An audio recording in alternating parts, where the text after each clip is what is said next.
नमस्ते स्टूडेंट, कैसे हैं आप लोग। आपका स्वागत है हमारे यूट्यूब चैनल जिसका नाम है योर इंग्लिश।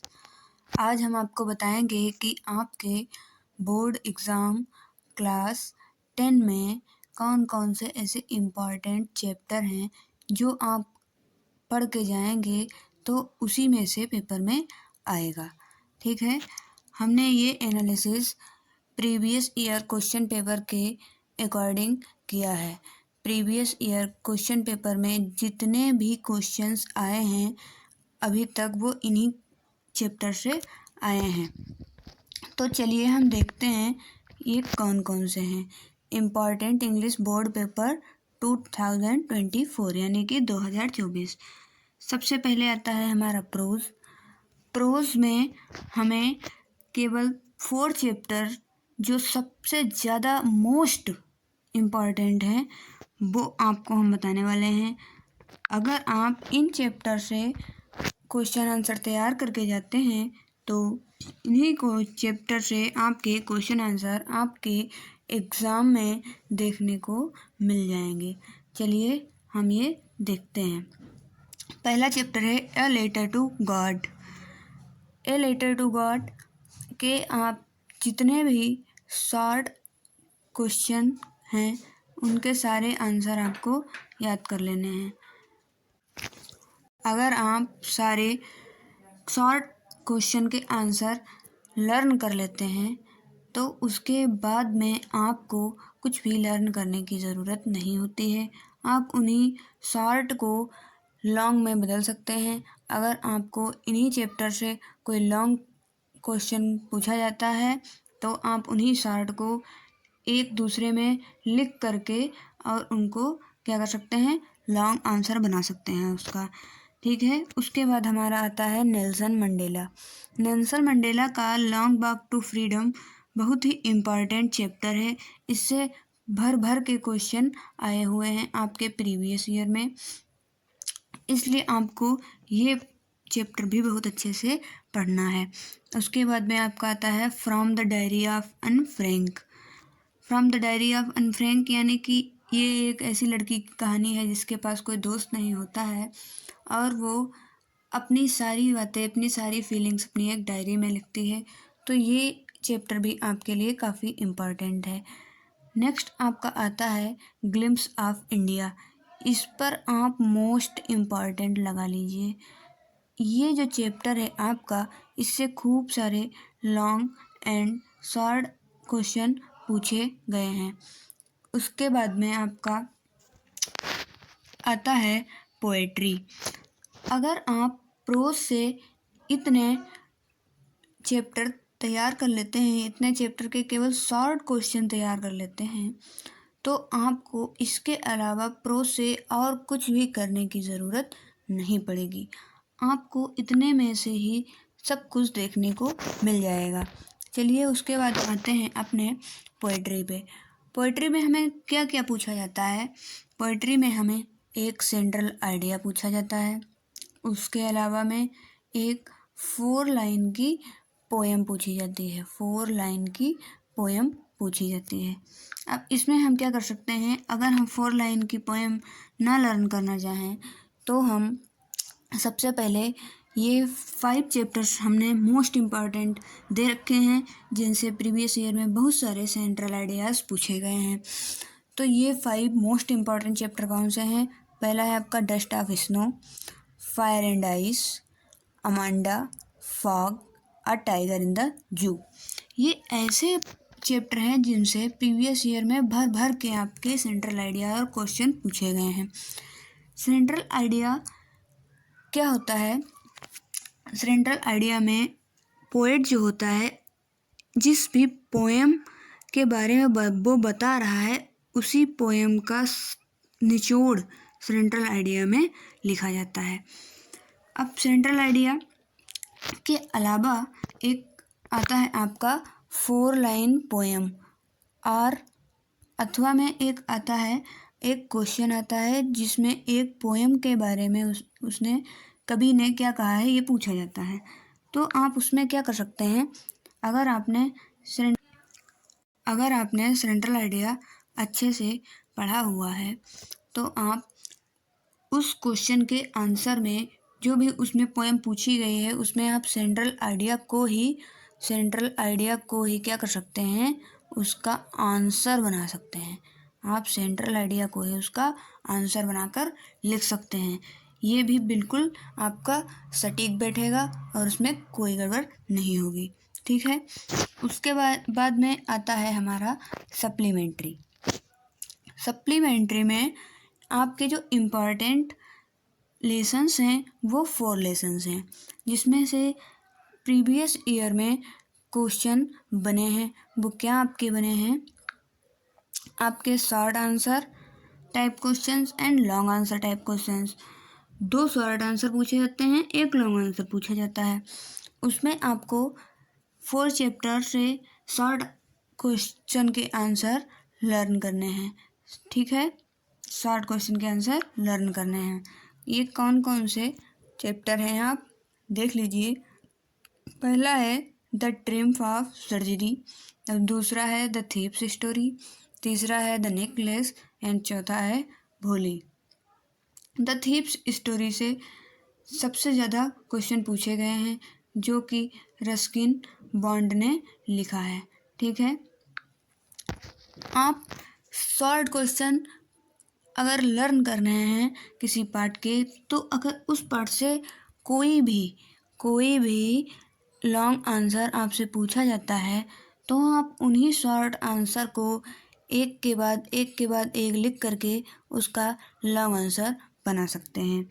उसके लिए आपको लॉन्ग आंसर अलग से लर्न करने की ज़रूरत नहीं होती है। बस आपको शॉर्ट आंसर से लॉन्ग आंसर कैसे बनाएं ये आपको पता होना चाहिए। ठीक है, नेक्स्ट हमारा आ गया क्या, ग्रामर का पोर्शन। नेक्स्ट हमारा क्या आ गया, ग्रामर का पोर्शन। ठीक है, अब इसमें सबसे पहले आता है हमारा लेटर में क्या होता है, हमने यहाँ पे 4 जो सबसे ज़्यादा बैक टू बैक पूछे गए हैं, हम वो आपके लिए लेटर्स लेकर आए हैं। चलिए हम देखते हैं लेटर्स में कौन कौन से हमारे लेटर्स इम्पॉर्टेंट हैं। पहला लेटर है inviting a friend to spend a few days during summer vacation. अपने फ्रेंड को क्या करने के लिए, समर वेकेशन स्पेंड करने के लिए, कुछ दिनों के लिए आपको इनवाइट करना है, यानी कि बुलाना है। आपको क्या करना है, अपने फ्रेंड को समर वेकेशन पर कुछ समय के लिए बुलाना है। तो आप लेटर कैसे लिखेंगे, ये लेटर आपका बहुत बार पूछा गया है। उसके बाद to a friend inviting him for marriage, अपने मित्र को मैरिज के लिए बुलाना है, मैरिज के लिए इनवाइट करना है। किसकी मैरिज, आपकी सिस्टर की मैरिज के लिए पूछ सकता है, आपकी ब्रदर की मैरिज के लिए पूछ सकता है। तो आप मैरिज पर एक लेटर तैयार कर लीजिए जिसमें आप सिस्टर या ब्रदर या फ्रेंड जो भी आपका है वहाँ पे वो बदलाव कर सकते हैं। उसके बाद हमारा पूछता है to father for money for buying book. अपने फादर को एक लेटर लिखिए, बुक खरीदने के लिए आपको मनी की ज़रूरत है, बुक खरीदने के लिए आपको मनी की ज़रूरत है, तो आप वो लेटर लिखिए। नेक्स्ट क्या पूछता है, letter to brother greeting him on his birthday. अपने ब्रदर को ग्रीटिंग भेजिए अब उनके बर्थडे पर। ठीक है, ये आपसे पूछ लेता है। लेकिन इन सब में मोस्ट इम्पॉर्टेंट आपका जो लेटर है वो आपका to father for money for buying books और इनवाइटिंग हिम फ्रॉम मैरिज, एक फ्रेंड को मैरिज के लिए इनवाइट करना है। नेक्स्ट हम देखते हैं एप्लीकेशन जो मोस्ट इम्पॉर्टेंट एप्लीकेशन है, जो प्रीवियस में सबसे ज़्यादा पूछे गए हैं, हम वही देखेंगे। चलिए, to principal of your college requesting him to grant you leave of absence for 3 days due to illness. अब ये वाला जो आपका एप्लीकेशन है ये प्रीवियस ईयर में भर के पूछा गया है, कई बार पूछा गया है। इसमें क्या होता है आपका, आप ये बहुत सालों से ये एप्लीकेशन देखते आए हैं, लिखते आए हैं। कभी 1 डे कि आपको छुट्टी चाहिए, कभी 2 डेज़ की छुट्टी चाहिए, तो यहाँ पे डेज़ आपका बदलता रहता है, बट आपका जो एप्लीकेशन लिखने का स्टाइल है सेम वही रहेगा। उसके बाद क्या है, तो दूसरा application for transfer certificate to your principal. अपने प्रिंसिपल से ट्रांसफ़र सर्टिफिकेट लेने के लिए आपको एक एप्लीकेशन लिखना है। अब इसमें आपको क्या होता है, अपने जो आपके प्रिंसिपल हैं उनसे आपको ट्रांसफ़र सर्टिफिकेट लेने के लिए एक एप्लीकेशन लिखना होता है। ठीक है, ये भी आपसे कई बार पूछा गया है। उसके बाद आता है to principal requesting him to grant you full concession of fees. इसमें आपको क्या लिखना होता है कि आप अपने प्रिंसिपल से जो आपकी फ़ीस है आप वो पे नहीं कर पा रहे हैं, यानी कि आप अपनी फ़ीस नहीं दे पा रहे हैं, तो आप प्रिंसिपल से जो फ़ीस माफ़ी है उसके लिए एक प्रार्थना पत्र लिखते हैं कि sir my father is very poor so I can't pay fees, और आप जो है इस फीस को कुछ कम कर दें या फुल, आप यहाँ पे आपका लिखा है फुल कंसेशन, यानी कि फुल कंसेशन कर दें, यानी कि पूरी छूट कर दें ताकि मैं आगे की पढ़ाई अपनी जारी रख सकूँ। नेक्स्ट आपका एप्लीकेशन है for arrangement for evening games. Application for arrangement for evening games, ये एप्लीकेशन आपको लिखना है इवनिंग गेम्स के अरेंजमेंट के लिए। इवनिंग गेम्स के अरेंजमेंट के लिए इन एप्लीकेशंस में हम देखेंगे कि कौन से एप्लीकेशन जो मोस्ट इम्पॉर्टेंट हैं वो आपके कौन से। आपका मोस्ट इम्पॉर्टेंट जो एप्लीकेशन है वो आपका ये, यानी कि ड्यू टू इलनेस आपको लीव चाहिए, छुट्टी चाहिए 3 दिनों की। किस लिए? क्योंकि आप बीमार हैं। दूसरा कौन सा है? दूसरा आपका ये कंसेशन ऑफ फीस।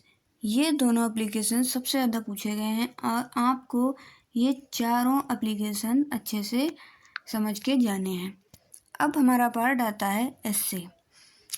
एस्से में जो है हमने आपको 6 एस्से दिए हैं जो बैक टू बैक एग्ज़ाम्स में, बोर्ड एग्ज़ाम्स में पूछे गए हैं। चलिए देखते हैं कौन कौन से हैं। ए विजिट टू ए फेयर, यानी कि आपको एक विज़िट के बारे में लिखना है, आपको एक यात्रा के बारे में लिखना है। नेक्स्ट क्या है? फेवरेट गेम या क्रिकेट मैच, आपको अपने फेवरेट गेम या क्रिकेट मैच के बारे में लिखना है। नेक्स्ट है माय फेवरेट बुक, आपको अपने फेवरेट बुक के बारे में लिखना है। आपकी कोई भी फेवरेट बुक हो, इसमें हम क्या रिकमेंड करेंगे कि आप इस बुक में जो है आप अपनी जो इंग्लिश 10th की बुक है उसके बारे में आप लिखें कि हमारी जो 10th की इंग्लिश की बुक है वो मेरी सबसे अधिक फेवरेट बुक है। इससे आपको क्या होगा, आपको जो कॉपी चेक करने वाला है उसके ऊपर आप इम्प्रेस डाल पाएंगे कि हाँ मुझे जो है अपनी इंग्लिश की सबसे अधिक अच्छी लगती है। तीसरा हमारा है माय फेवरेट बुक। चौथा क्या है? पोल्यूशन पे बैक टू बैक कई बार एसेस पूछे गए हैं। पोल्यूशन एक ऐसा टॉपिक है जो हमारे इंडिया से कम होने का नाम ही नहीं ले रहा है और बढ़ता ही चला जा रहा है, इसलिए ये आपका मोस्ट इम्पॉर्टेंट है। इस पे आप जो है क्या कर सकते हैं, मोस्ट इम्पॉर्टेंट इसको टिक कर सकते हैं। नेक्स्ट हमारा है माय विलेज या माय टाउन। इसमें आपको अपने विलेज या टाउन के बारे में लिखना है। नेक्स्ट हमारा है माय बेस्ट टीचर। अब माय बेस्ट टीचर के एक नहीं, दो नहीं, बल्कि 3 आप इसमें लिख सकते हैं। जैसे आपको माय फादर पे पता है तो आप लिख सकते हैं my father is my best teacher.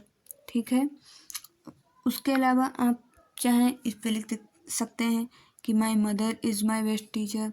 इस तरीके से आप माय बेस्ट टीचर को किसी भी व्यक्ति को अपना बेस्ट टीचर बता सकते हैं। आपको जिसका भी इससे पता है आप उसे माय बेस्ट टीचर के रूप में दे सकते हैं और उस पर अपना ऐसे लिख सकते हैं।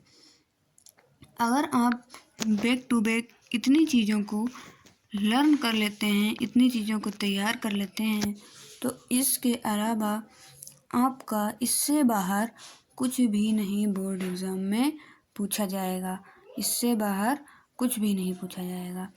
आप बस इतना ही अच्छे से तैयार कर लें ताकि आप अपनी हाई स्कूल की बोर्ड परीक्षा में अच्छे से अच्छे नंबर ला सकें, गुड मार्क ला सकें और आपको अपने ऊपर और आपके माता पिता को आपके ऊपर प्राउड हो। यदि आपको हमारा वीडियो पसंद आया हो तो वीडियो को लाइक, शेयर और सब्सक्राइब ज़रूर करें। और अगर आप हमें कोई बात बताना चाहते हैं या अपने सजेशंस देना चाहते हैं तो आप कमेंट करके हमें ज़रूर बताएं। हमारे चैनल को सब्सक्राइब ज़रूर कर लें ताकि आगे आने वाली बोर्ड एग्ज़ाम की जितनी भी वीडियोज़ हैं वो आपको मिल सकें और आप अच्छे से अच्छे नंबर अपनी बोर्ड परीक्षा में ला सकें।